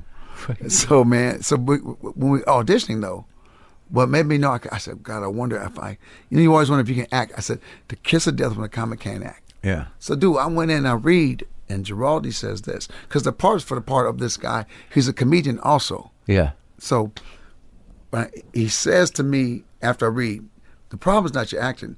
He said, if you're funny, you got this. I said, wait a minute. So all this determines if I'm funny? I said, dude, Sinbad's home. Yeah. Yeah. So I just did my thing. He said, so when we get to Club Med, dude, I wasn't supposed to be in certain scenes, but dude, I'm clown. What is it, a TV show? It was a TV show, Movie of the Week, with a movie of the week with my man Linda Hamilton. Yeah. From Terminator, she was in it. Yeah. Miami Sound Machine. Yeah. Was in it doing the music. Yeah. And Bill Maher was in it. Jack Scalia was so Bill Maher played the bartender. Yeah. So while we're down there doing this movie, he says, "Look, man, I know you're not supposed to be on set today. You just keep everybody laughing so hard. So, dude, he's put me in scenes. We're doing funny stuff, and then the assistant sits me down 3 days later and says, I want to show you something. It was a letter from Lorimar. Lorimar was a production company. Remember back in the day? Yeah. They said, this is not a Sinbad movie. Because they say he was putting me in there too much. All right. He says, man, you get a kid, I don't know, I even tell you. He said, I've never got nothing like this. He called him, this kid is killing. He goes, this is not a Sinbad movie. And he said, you have one of those personalities. People want to take you down a notch. He said, will you still come and hang out? I said, dude, I'll come every day. Yeah. Just in clown. Isn't that weird though that they're like, we got to take him down a notch. It is. No, there was. And I told my dad, I was so frustrated. He said, dude, you walk in the room, you're 6'5". He said, you know what you're talking about. You don't back down. And they're like this. Most comics aren't like that. Mm-hmm. We'll do, he'll get a job. Comics. We'll get a job. I'll do it. Yeah. I'll do it. Right. They try to outfund each other. Yeah. I said, I'm not here to outfund you. I'm here to be me. Yeah. I'm not here to outfund another comic. And I'm not here hoping you find me funny. Yeah. Because I've gone into meetings. I said, dude, I'm not here. Like, even now, my age, I go in places, well, Sinbad, do you still have it? Okay, who lost it? Who lost it? Yeah. That wasn't doing drugs or alcohol or something.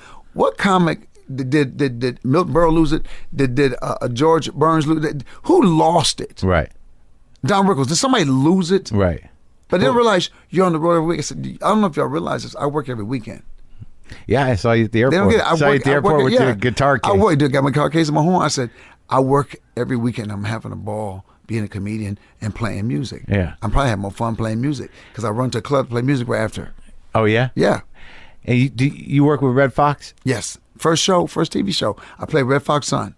God damn it. So I got a chance with Red Fox. I got a chance with Bill Cosby. But wait, tell me about Red, because like, Red is like, because I've talked to so many guys and I think about comedy a lot, and the history of it is like I don't think that he's like the Black Rodney. Like, they don't get the respect that he deserves. He was the funniest. He saved CBS. Yeah. Dude, Cosby saved NBC. Flip Wilson saved ABC. Yeah. And Red Fox saved CBS. But those guys that don't get the historical respect because it was too back. deserve. Because it was too far back. See, Red came from a time that's too far back that people understand. He owned a club on La Cienega. Not just owned a club, dude. He had boxers. Red was a beast, man. All Red wanted you to do was hang out with you. We watched boxing films, watch movies. Red liked hanging with people. Yeah. And that thing about his mother making breakout in hives was real. Really? His mother showed her one time, Sinbad, is Red in there? I said, yes. And so I let her on to the lot. I said, your mother's outside. Boy! Dude, he broke out. I said, oh my God. This ain't no routine. He broke out. He said, man, just give it his money. He loved his mom to death. Right. She drove him crazy. Give her this money. And you had to pay Red in cash. Yeah. You had to pay him his weekly salary in cash. But he's one of those guys that was so like, they're those guys, and you're funny, obviously, but he was one of those guys that he couldn't help but be funny if he was just eating. No, he was, because they're brutally honest. Red taught me how to do TV. When they made me his son, they revamped the show. He had this adopted daughter. It wasn't working, so they brought me in as his son Byron, who was playing pro football, came back home. Yeah. So, dude, Red, my first day, dude, I'm doing my thing, I'm doing my lines. I remember I was lying, that's good. I like how you did that. But you all over the place. They got tape down here so you can stand the tape. Now you damn near white. I can get a white boy to play your part. I laughed so hard. And he became my friend. He said, told me how to do stuff. And then the guys, the producers said, man, you make him come alive. I said, man, Fred, how about this? We'll try this. Yeah, you want to do that? We did a scene where the oven was supposed to blow up, and I was supposed to jump over the counter, blown up. Dude, the oven was going to blow up. Red pushed me down and jumped over the counter for the laugh. I said, I love that. He said, I couldn't let you have that one. I was like this. It was just so cool that he showed me that, he was excited. Yeah. And he held me down. I got ready to jump up. He held me down. He jumped over the counter, blown up. Yeah. And he did his thing. Yeah. He said, young man, you made it look fun. in rehearsal, you made that look fun. Yeah. That was something, huh? So I loved it, man. I loved Red Fox. One of the greats. Yeah, I love Red Fox. So I got to cut my teeth. And then there became an argument. One of the Smother brothers, not the one with the mustache, Tommy Smothers, was directing. And dude, it was... The Red Fox show? Yeah. He's directing the episode. I'm like, oh God, it's one of the Smothers brothers.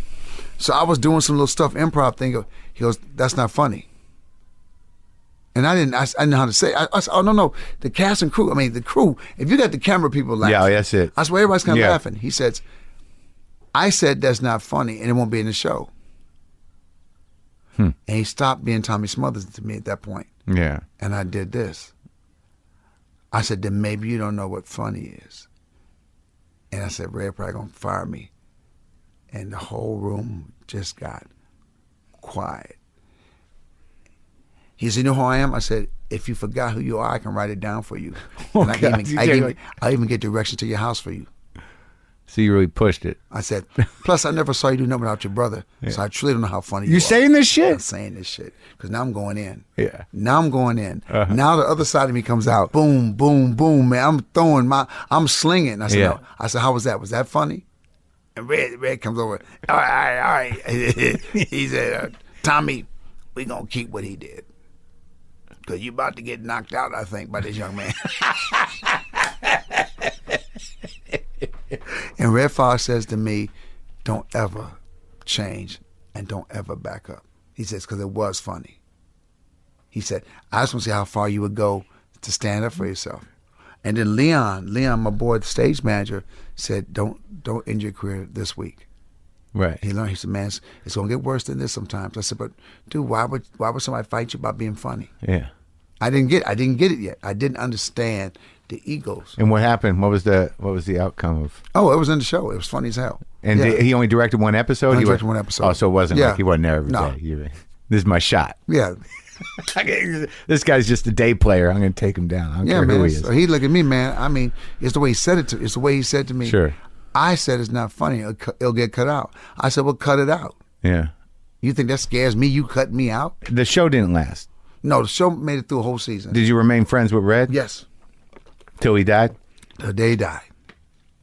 God damn it. He would do a show, tape on Friday, catch a flight, and go do a show, midnight show. In Vegas? Yeah, the midnight show he did in Vegas. And if his mother showed up, he wouldn't cuss. His mother never saw him cuss on stage. And that's what he would. If someone told him his mother was in the audience, he would not curse. That's incredible. She never saw him do a dirty show. Because I got some of those party records. Right? That shows you that he can work. I tell guys who are dirty, if you can't work dirty and clean, you're really not funny. Right. Sure. Yeah. I said, dirty and clean is the same thing. It's just a choice of words. But was Red funny or dirty? No, he was funny both ways. Yeah. That's what I'm saying. I said, oh, man. I said, man, he was just as funny the other way. Well, this is interesting, though, because like when you started doing comedy, who were your main guys? It was Cosby and Pryor? Cosby, Pryor, Robin Williams. Because we didn't see Red doing stand-up. Jonathan Winters. That was way before us. I had all his albums. You had the records. And I watched. I had old. You see old footage of Red. Yeah. You can see stuff. His timing, man. His timing was incredible, man. God damn it. Right? He was the cat. So Flip Wilson was one of my idols. So after Red Fox show, that's when the relationship with Cosby starts? Well, then after Red Fox show, they're auditioning for this show for a different world. Yeah. And to get the show, now I wouldn't remember, I couldn't audition for the show. It was a spinoff show from the Cosby Show. Right. They already had the cast. So but he's producing it. Yep. They were looking for a comic to warm up the audience. No shit. Now remember, those jobs are hard jobs to get because it's a very closed job. Right. And the comic that gets it never gives it to anybody else because you don't have to be that dang funny. You make good money. Right, and you get the union coverage. So I had to come, I had to audition. Right. So I had to lie. Mm-hmm. So I go in. Carson Werner, all of them. I was like, man, I start, talking about all these shows I've done, and I've warmed up the audience for this show and that show. And I could have just stopped, but the lie couldn't stop. I couldn't stop the lie. Mm-hmm. And I said, I also warmed up for Magnum P.I. And they said, well, wasn't it on location? I said, yes. And I said, but let me ask you this. Up to this point, how good was I doing? So I get up, I said, why can't you stop lying? Dude, you didn't need to last. And so I'm walking out, and George Crosby, he's a guy about 6'7", 6'8", worked with Cosby. Yeah. He said, man, come here, man. Magnum P.I., man. Dude, you was in there. He said, look, either you're very talented. Yeah. Or dude, you're mental. Yeah. I'm going to err on the side of a mixture of both. Yeah. And I'm going to go in there and tell them to give you this job. Man, don't make me look stupid. Right. I said, what? Don't make me, because I figured if I warm up the show, Cosby will put me on the show. See, it was never to warm up. Yeah. I didn't come to be a warm-up comic. Right. They didn't know that. Right. So now, the day of taping coming, I'm going to be Bill Cosby. Man, I can't even talk. Boom. The social producer comes up to me. What are you doing? What are you doing standing here? I said, well, I'm waiting for Cosby. You don't wait for Cosby. You get out there and get ready. I said, no, my name is Sinbad, and I'm a comedian. I don't think you understand what's going on right now. She said, what? I don't think you understand what's going on. I need you to get out my face. Well, I'm getting someone to replace you. Go ahead and get him. Here comes Cosby now. I just want to say hello. So Cosby comes up and says, I got this, go on. I couldn't speak to him. I was like this. He said, are you mute? I'll never forget. Then I shook his hand. He goes, you must be left-handed because you don't have any strength in your right. Dude, I'm like, I can't. Are you left-handed? No. I couldn't shake his hand. Right. He was shaking my hand, and I couldn't grip it. And I said, man, I just want to say, no, we're going to don't do all that about liking, don't do that. We're going to do this, man. You go out there, you don't try to be friendly, you do your thing, and you do it, you be cool, and you do your thing. And I'm like this. Oh, he don't realize I'm going to show off So, dude, I'm out there. For warm-up. Yeah, so I'm warming up the audience, and I'm doing my thing. But there's a woman sitting in the aisle. I said, it might be easier if I sit in the aisle. And she goes like this. I'm 6'3". She stood up. Kimber Rickenbaugh, who ended up producing my first stand-up special. She said, I'm going to sit in the aisle because I'm a tall woman. Kimber Rickenbaugh. Yeah, I know her. Kimber, yeah. man. So Kimber, that's how we met. And I got another gig because of that night. So I'm warming up the audience for 2 days.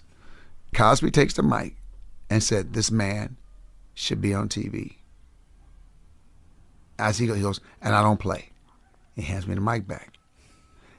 Dude, Kimber Rickenbaugh goes to Dick Clark.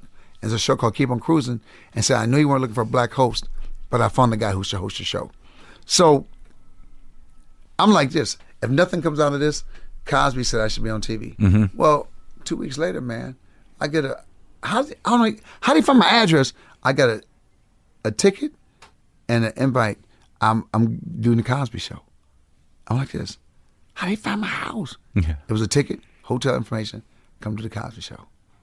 And I did the Cosby Show. It was the highest rated episode in TV history since the Beverly Hillbillies. The one you were on. I was blessed.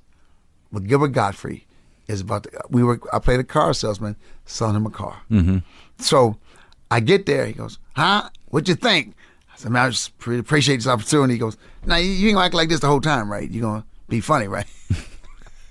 So, dude, I'm doing the scene with him, and I'm trying to be respectful. You don't want to be out funny. During the break, me and him start clowning. That's what that's what I want. Give me that. He goes, Jay, we're gonna reshoot that. Yeah. He said, go loose, because know what Bill's thing is? And I learned from him, you can't be out funny me. You can't out funny me. Give me all you got, because you don't intimidate me. So that was a challenge. I stole it from him. I want the comic in front of me. I want you to make me go like, uh-oh. I want you to make me leave my dressing room so I can be on my A game. Mm-hmm. I stole that from Cosby. So he said, go loose. Go loose. And then he did one for the audience. He told Gilbert Godfrey, for the audience, give me Gilbert. He let Gilbert go ballistic. So you did, you got A Different World. And he put me on A Different World. And that was big for you. Yeah. That was a lot of episodes. You were working. Yeah, man. Had a job. Yeah. And I was doing Different World, and I was hosting Showtime at the Apollo, and I was doing the Luther Vandross tour all at the same time. Opening for Luther. Yes. And this is how I used to think as a comic. I said, I did for the first year for almost no money. I said, look, it's like $500 a gig. I said, I will go back into them same cities, into smaller theaters. And that's how I did my first tour. Yeah, you knew you built an audience. You built an audience. It was the highest rated stand-up on HBO, The Brain Damage. Yeah, everyone knows who you are. It's funny. People know who I am, but they don't. I'm 60 years old next year. I remember you wearing an orange jumpsuit. Oh, yeah, brother. I wore colors. I wore colors. I wore colors. And no, I did. I used to tell my mother, oh, they're not going to say, I think that's Sinbad. Yeah. If I'm walking down the street, it's not going to be, I think I saw Sinbad. That can't be nobody but Sinbad. Right. Yeah. So, so you were huge. But what were you saying that people don't remember? It's still, I don't think people really even know who I am. I mean, there's so much more that I got to do, movie-wise and stuff I wanted to do. It was such a box. Everybody keeps so busy talking about the clean. Why'd you pick the name Sinbad? That was my nickname. Oh. That's the nickname I had from college. So it just worked. For movies and TV, dude, it was perfect. Mm-hmm. So the Sinbad show, what happened with that? Sinbad show, 13 episodes. I pitched something. Okay, this is how it happened. I wasn't supposed to do a TV show. Joe Roth said, let's do some more movies. But Disney gave me a deal. I had to pitch a TV show to him. I made it up as I was going in the pitch. Mm-hmm. And Joe Roth called me and said, you can't fake a suck pitch, can you? I said, what do you mean? They bought the show. I said, show's not real. It's not, what? He said, they bought the show. Mm-hmm. Now you're stuck doing a TV show. Mm-hmm. I said, man, I know I should have flubbed that pitch. So now, but the bad thing that happened is, I had to go get producers. I was on the road doing a tour. So wait, so they reach out to you, they say, you got anything? And you want? No, I had a deal. The deal was with Disney to do movies, but I had to pitch a TV show. One TV show. The deal. And it had to get picked up. And Roth said, throw the fight. He said, throw the fight, man. Right. Just let's go make movies. Yeah, right. And man, I pitched it. I ain't gonna buy this. About a guy, he adopts 2 kids, a black man, and he does the internet. This is the internet. Dude, I'm talking about 1994. I'm telling these dudes about the internet. They go, what? He does video games. He programs video games. Because I'm a tech freak, man. So like this. What? I said, trust me, in 6 months it'll be hot. Mm-hmm. So they ain't gonna buy this. Yeah. They call. Well, great, congratulations. You messed up. Yeah. You got the TV show. I'm like, what? So now, because we're on the road, they start developing the show without me. So then when I get there, I'm like this, wait a minute, hold up. So already I'm like, oh God. You didn't want to do it in the first place. I'm going to be that guy I'm hard to work with. Now I'm going to be the guy that's labeled hard to work with. Right. But I think every comic's first show is the one they think you're hard to work with because you fight. Right. You thought writers were funny and they would hang out with you. You don't realize writers are some of the most antisocial people in the world, but they're good writers. They could be good comedy writers, but they have no life. Mm-hmm. So I didn't know that. I thought it was going to be cool, and the writers were told not to talk to me. And I was like, what? Don't talk to him. I wasn't supposed to come off the plantation. I wasn't coming up to the main house. Yeah. I wasn't supposed to come up to the master house, right, where all the producers are at. But that was the thing then. Yeah, they were like, we know his point of view. Yeah. Let us just fucking write the show. Don't get like him involved. Wait, they're like this. We don't know his point of view. Some of them have never seen me do stand up. They don't even know your point of view. They're writing from their point of view. Yeah, they go, oh, I had a sister kind of like that. Yeah, man. Except for one writer would sneak to the window at my dressing room and say, "What else you got?" I said, "Do this and that." So he would sneak and get my ideas. Really? Yeah. And he'd take credit for it. But, yeah. I mean, but that's what take it. No, I said, take it. But you weren't on as a creator. You weren't on as a... Yeah, I was. Okay. But they hate giving you that credit. Right. Because now they're scared you'll abuse it. Then I did this. Hey, guys. I said, now we can really do this faster. Right. I said, we can set up an editing bay right here on the set. They said, that's not possible. I said, oh, no. So I showed them the technology. I didn't realize they knew it was possible. They didn't want me in the editing room. Right. So, dude, they... And this is your worst nightmare. So I'm not figuring out what's going on. We got this funny stuff, they won't do it. Right. I'm a guy who adopts 2 kids who are brothers and sisters. I didn't want to adopt them. I used them I would let them test my video games. When the woman goes like, well, you don't mind using these kids, why don't you adopt them? I'm a playboy. He's a single dude. He can't adopt these kids. Yeah. He ends up adopting these kids. And I said, this is how it should work. The first year, he's a fish out of water with these kids. Yeah. Second year, he has to get with some friends and stuff. The third year, he starts looking at a woman. Guess who the girl was on the show with me that they let go? Who? Summer Hayek. We have Summer Hayek here, and they let her go. I said, dude, I need y'all to write her name down because y'all, it's the dumbest move I've ever seen in my life. I said, she's the Latin Halle Berry. Are y'all crazy? Yeah. So, I don't think so. So you feel in that process of that show that you didn't really want to do, that you lost control of it, and well, it what happens? up. It got so crazy. It could have been so funny. Yeah. And then what they ended up writing in the Hollywood Reporter. Yeah. He knew what he wanted. We should have left him alone. They just didn't want you to have control. Just saying something like this, hey guys, I got an idea. Yeah. It's not that you're not hard to work with. You're like this. I'm bouncing ideas. They didn't want your ideas to say, man, why don't we try this? Because they're so scared you're going to take control. Remember Roseanne Barr? Yeah. Started giving her writers numbers. Yeah. Look what it took. They called her crazy. But remember, they wanted her to be a rich woman. Roseanne used to ride with me on the road. Roseanne said, no, I lived in a trailer park. Can't we show a person who don't have money to buy good clothes and stuff? That's why that show worked. Mm-hmm. So she stayed true to herself. She stayed true to who she was. Yeah. Or the show, and remember they tried to fire her, and they told John Goodman he could have it. And John Goodman was smart to realize this don't work without her. Some people would have jumped at the chance to make it their show. Yeah. You spent a lot of time with her? Oh God, I met Rosie when I was in Colorado. I came through there, and she was even talking about quitting. Yeah. And I said, you know why these comics hate you? Because when you get done, women don't let them say stupid stuff. Mm-hmm. I said, you're killing it. When she came to L.A., man, she said, I'm out in L.A. I said, so she went to do the Johnny Carson show, killed, he called her over, bam. Bam. She was at the store. She was at the store. Man. Yeah. She only been there 2 days. Yeah. Dude, she only been there 2 days. Uh-huh. Amazing time then. Amazing so time. you had a lot of friends over at the store anyway, right? Yeah, I know everybody. I worked, I think I just worked so much. I never really hung. Right. So you did a lot of TV. You do bit parts still. You do some big parts. You're here and there, but you're working your ass off because you want to. Yeah, I like. You know what though? I don't like doing some. I'm doing some things I did back in the day. I don't like. I don't like. I've been doing more comedy clubs I've ever done, which is good and bad. It's you got to do more days, but it also gives me a chance to rest and be somewhere and kind of bond with people. It's nice sometimes to stay for a few days. I do. So I'll do it every couple 3 months. I do a comedy club. Is it humbling, or are you okay? No, I'm okay. All right. But what's humbling is when other comics think they're the same. Look, I ain't trying to trip. Yeah. But they think because you did the same clubs. Yeah. Hey man, maybe we all do something together. No, you really don't know who I am. I mean, it's like you want to play with Allen Iverson. Man, we maybe because we played in the summer league together. No, that's Allen Iverson. But you don't think like sometimes like when I hear what young comics do, that's sort of like, well, who the fuck do they think? Yeah. Wouldn't we have done that? I mean, no, because I respected cats. I knew who was funny. But I mean, maybe it was easier for us to know who was who. No, I knew who was funny. I knew who was funny. Yeah. I knew that guy. I knew Jay Leno. Jay Leno was a legend. Jay was doing, remember, just before Jay got the show, Jay was this legend at comedy clubs. Jay was getting the door. Jay was a legend. Right. And I got a chance to work with Jay at Zany's in Nashville. That little place. That's a great place. Yeah. I'm going there, dude. I'm going to Zany's. It's great. I love Zany's. I'm going to Zany's in 3 months. I love Zany's, man. Yeah. Sometimes I do the theater in Nashville, and sometimes I do Zany's. Zany's is great. I have one last, you know, that last run? I got one last run. What do you mean? Before I go out to play blues. You look like you're 40. I'm 60, man, but I'm going off to play blues. Yeah. I'm gonna just whatever instrument they don't have in the band, I'm gonna play. Yeah.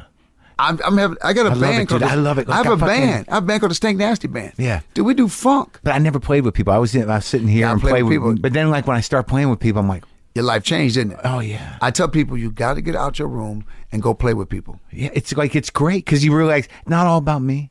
How guitar will travel. Right, but like it's also how they stay off them top two strings because the bass player, you got to realize, I don't need to hit all this. The piano player's got chords. That's you right. got to find space. But see, for people like me and you, for fucking egotistical fucking comics, I don't need nobody. And we're the worst leader of bands. I tell you, the key to my band was, I'm the worst one in my band. I got guys play with Rick James. These guys are so good. They make me good because I'm not the man. That's right. That's the best thing to realize. It's like, I'm not the man. I can just do what I do. I got such good guys behind me. I look like a fucking genius. I get away with murder. Yeah. I'm playing stuff. I'm talking trash. Yeah. Dude, I get away with murder. I jump on percussion for a second. Yeah. Dude, my daughter sings with us. Dude, I'm having a ball. Uh-huh. Now, after all, did your folks live to see your success? Yeah, my mom's still alive. Oh, my dad too. I took my dad with me everywhere. I took my dad, dude. When I did Star Search, my dad was sitting next to Miles Davis, man. Oh my God! And Miles Davis said to me, I did Star Search, and he set in motion what's going to happen in my life. He said, and I watch you on stage. Do you play music? I said, yeah, because that's jazz. You know all the notes, but you play them the way you want to play them. They ain't gonna like you. Really? He said, you're going to have to keep moving forward. What year was that? That was 1985, when I first got here. The first day of the Star Search back then? Yeah. He said, they're not going to like you, but you got to do it anyway. Huh. He said, because you ain't paying attention to no rules. Yeah. And I didn't know. Dude, I said, what? Not too loud, though, Miles Davis. No, I was like this. He said, you got what I'm saying? I said, wow. He says, you make this look like you ain't doing nothing. He said, you make it look like it's easy because you're just flowing with it, but they don't realize your backstory. Even though you're a new comic, your backstory big, your life. And he's right, because when I became a comic, by the time I became a comic, I just wasn't some kid 18 who wanted to be funny. I was a kid, been kicked out the military, dropped out of college, been through jobs, went through all this. By the time I became a comic, you couldn't wound me. Yeah. You can't hurt me. Yeah. That's what guys understand. I didn't need to go up on stage at the Comedy Store or improv to work out jokes. Work out a joke. I'm working. If I'm on stage, I'm working. I ain't working a routine. I ain't bringing no legal pad up so you know, hey, if this sucks, hey, I got this legal pad. Yeah. So it sucks because I got it on this pad. Yeah. Yeah. Man, have some heart, man. Yeah. Do the joke. If it sucks, don't bring a legal pad up, man. That's like saying, oh, see, there's a reason it sucks. My legal pad. I've done some legal pad work. Yeah, but man, you know what? If you do it, you do it. But don't. I've seen guys like this. No. I just put it up there because it reminded me I thought of shit. I know.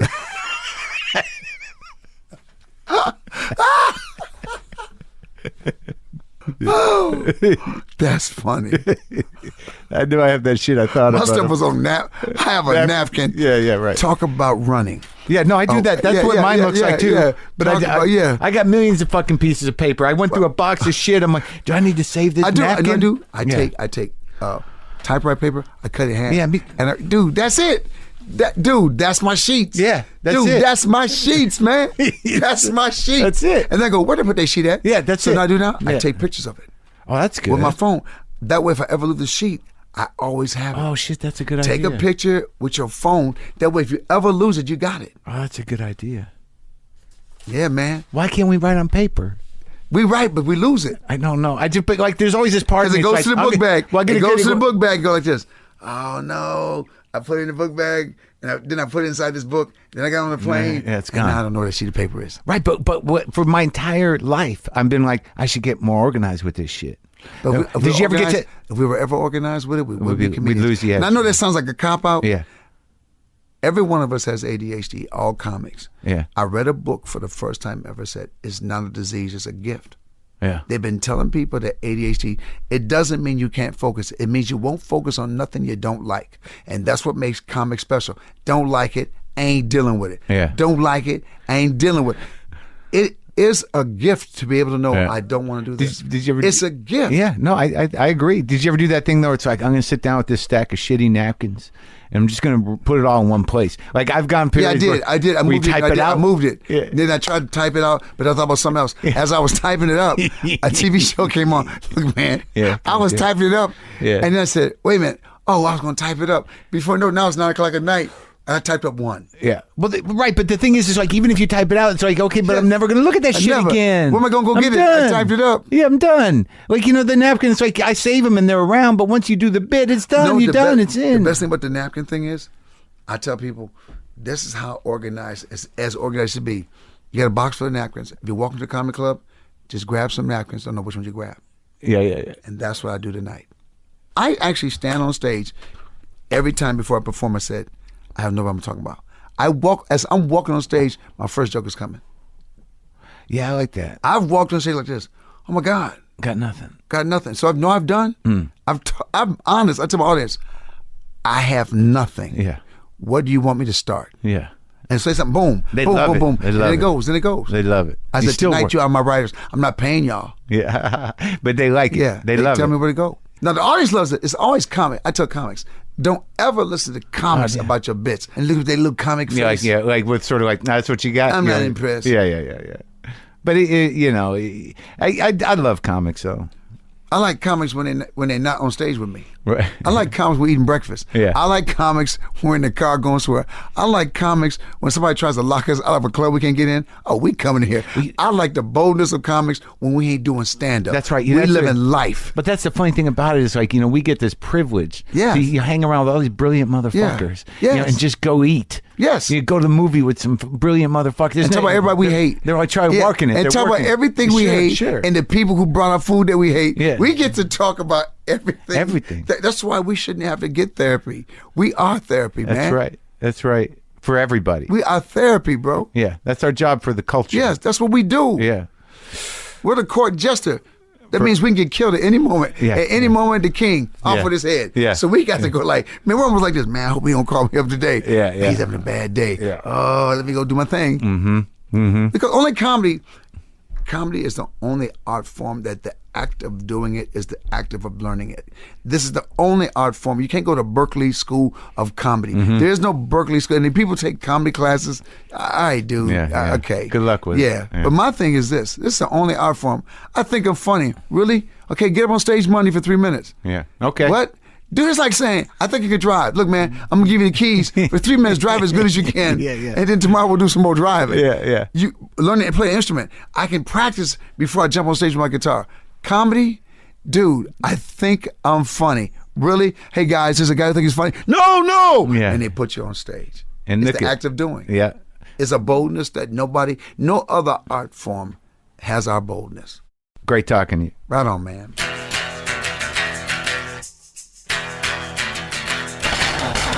That's it. That's our show. What a great story and what a good dude. And it was interesting to hear him wrestle with images of Cosby. It's something that will come up in other interviews soon. It's hard, to acknowledge what a horrible person he is, and contrast that with somebody you may have respected your entire life. It's an interesting struggle for some people. But I was glad I talked to him, and I really had a nice time with Sinbad. Go see him if you can. I go to WTFpod.com for all your WTF pod needs. Get on that mailing list. I do put a little energy into writing that email for you. And also justcoffee.coop. I haven't done that one in a while. Get the WTF blend. Get a little, I get a little bit of something with that, and I get coffee. I'm out of my mind right now. Out of my mind. That's it. I will let you know on Monday when Charlie Rose is going to be on and how it went before it's on. Maybe I'll give you a little teaser. What? Guitar? Sure, I can do that.